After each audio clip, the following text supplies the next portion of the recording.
Shalom Bapak Ibu yang dikasihi oleh Tuhan, kita berjumpa kembali dalam Renungan Kristen. Masih dalam seri Hidup Sukses. Pada kali ini kita memasuki hukum sukses yang ke-16. Hukum sukses yang ke-16 berbicara tentang hukum kebergunaan. Amsal 27 ayat 18 berkata, "Siapa memelihara pohon ara akan memakan buahnya, dan siapa menjaga tuannya akan dihormati."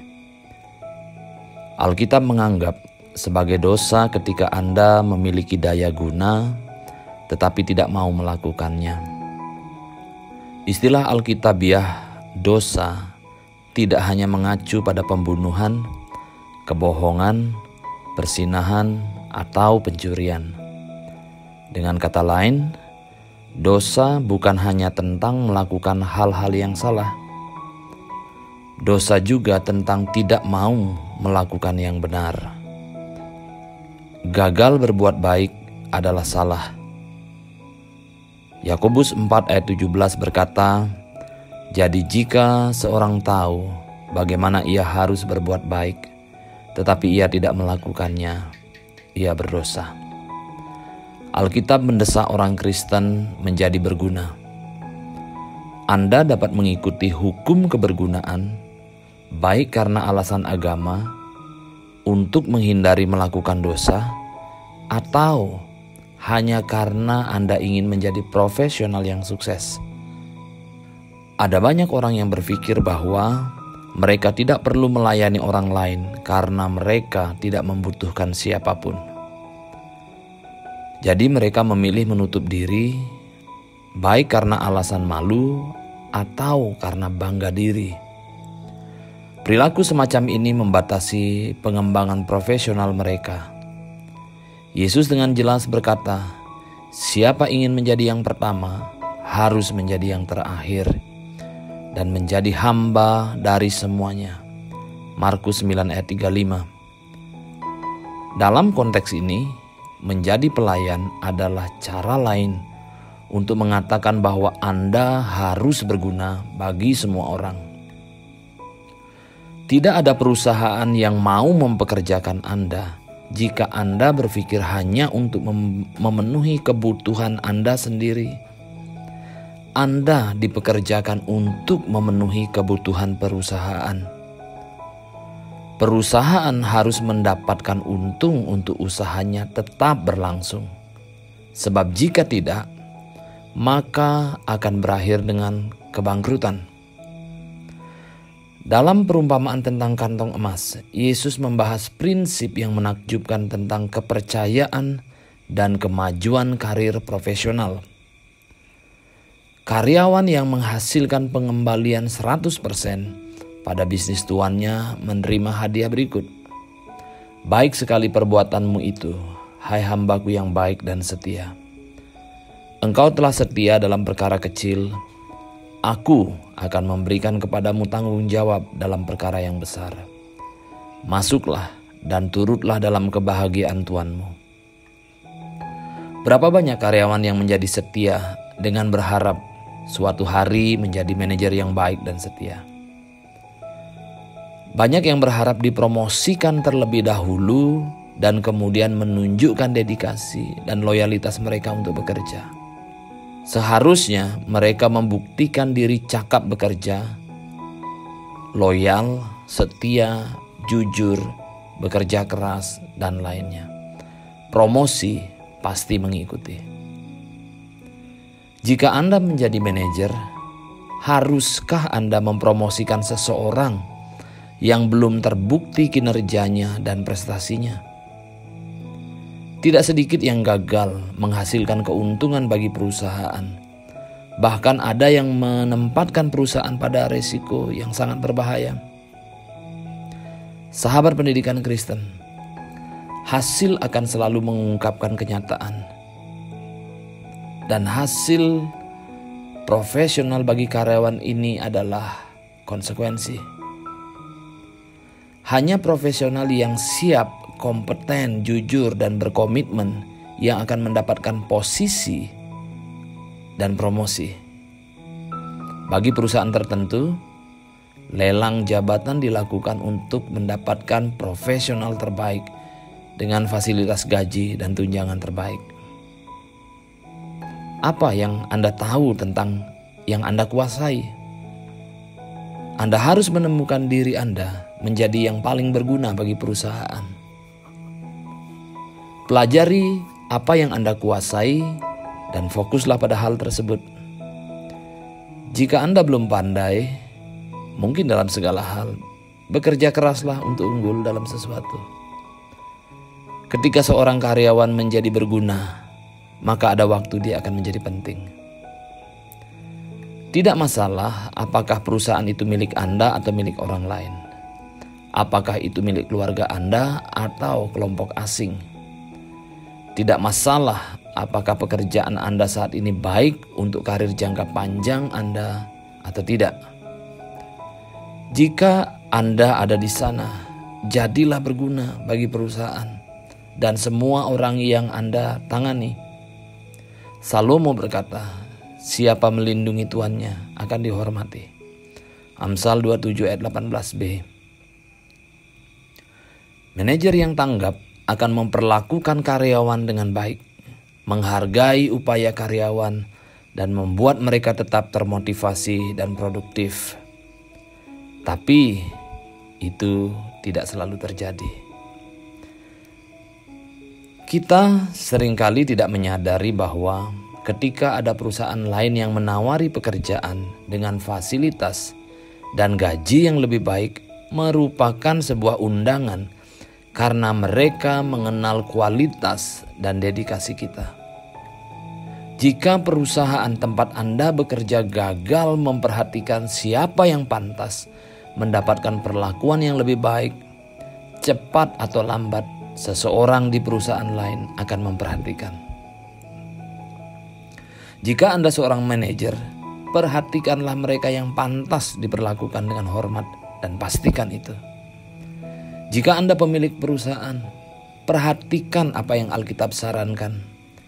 Siapa menjaga pohon ara akan memakan buahnya.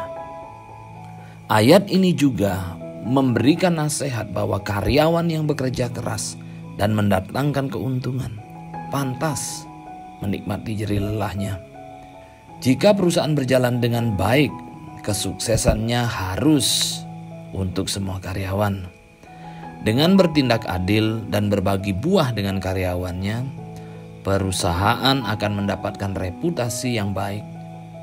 Loyalitas staf akan meningkat. Jika hal itu dilakukan secara konsisten, kesuksesan yang lebih besar akan terjadi. Jika perusahaan Anda saat ini tidak berjalan dengan baik, cobalah untuk menerapkan ayat ini. Kondisi akan berubah menjadi lebih baik. Perhatikanlah Amsal 11 ayat 24. Ada yang menebar hartanya tetapi bertambah kaya. Ada yang menghemat secara luar biasa namun selalu berkekurangan. Ayat ini menasehatkan jika perusahaan menghasilkan terlalu banyak keuntungan tetapi mengorbankan karyawan, maka suatu saat perusahaan mungkin akan kehilangan karyawan terbaiknya. Dengan berbagi keuntungan yang layak, perusahaan akan mengurangi keuntungannya dan tampak seperti sebuah kerugian. Di sisi lain, perusahaan akan mendapatkan keuntungan dengan meningkatnya kinerja, motivasi, dan loyalitas karyawan dalam bekerja. Dengan meningkatnya semua itu, keuntungan perusahaan akan meningkat pula. Jika kesepakatan hanya bermanfaat bagi beberapa orang yang terlibat, itu tidak akan bertahan lama dan kemungkinan akan menimbulkan kebencian bagi karyawan yang lain. Hal ini dapat mendorong pihak yang dirugikan menjadi malas, ogah-ogahan dalam bekerja, atau berusaha mencari alternatif perusahaan lain yang lebih adil bagi mereka. Anda harus membangun hubungan positif di mana semua orang menjadi pemenang. Sahabat pendidikan Kristen, ada beberapa jenis hubungan yang bisa kita jumpai dalam kehidupan sehari-hari. Hubungan yang sama-sama kalah. Hubungan yang kedua, menang kalah. Hubungan yang ketiga, kalah menang. Dan hubungan yang keempat adalah hubungan yang sama-sama menjadi pemenang. Hanya hubungan yang sama-sama menang, yang bertahan dari waktu ke waktu dan menghasilkan kerjasama yang langgeng. Oleh karena itu, siapapun yang menghasilkan lebih dari apa yang wajar atau adil, melakukannya dengan resikonya sendiri. Keuntungan yang berlebihan berbahaya bagi hubungan bisnis. Mungkin seseorang berpikir bahwa tidak bijaksana untuk tidak menghasilkan sebanyak mungkin keuntungan. Tetapi jika Anda menganalisis situasinya dengan cermat, Anda akan melihat bahwa penghasilan yang berlebihan dari satu mitra menimbulkan kebencian dalam kemitraan korporasi dan komersial. Dalam ilmu ekonomi terdapat grafik yang dikenal dengan istilah kurva Laffer. Kurva Laffer dapat diterapkan pada bisnis. Ketika seseorang mengeksploitasi mitra bisnis, rekan kerja, pelanggan, pemasok, manajer, atau karyawannya, laba memang akan naik ke titik tertentu, tetapi kemudian akan menurun secara drastis. Dan itu akan menurun ke tingkat yang lebih rendah daripada ketika perusahaan bertindak dengan benar dan jujur. Kerugian yang ditimbulkan seperti putusnya bisnis, kurangnya pesanan atau orderan, atau kurangnya persahabatan dan motivasi. Yesaya 41 ayat 6 berkata, yang seorang menolong yang lain dan berkata kepada temannya, kuatkanlah hatimu.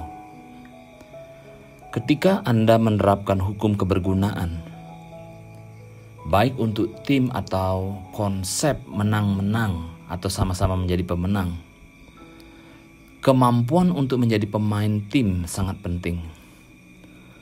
Mayoritas informasi dan sumber daya modern dari berbagai bidang pengetahuan dihasilkan dari kerjasama tim.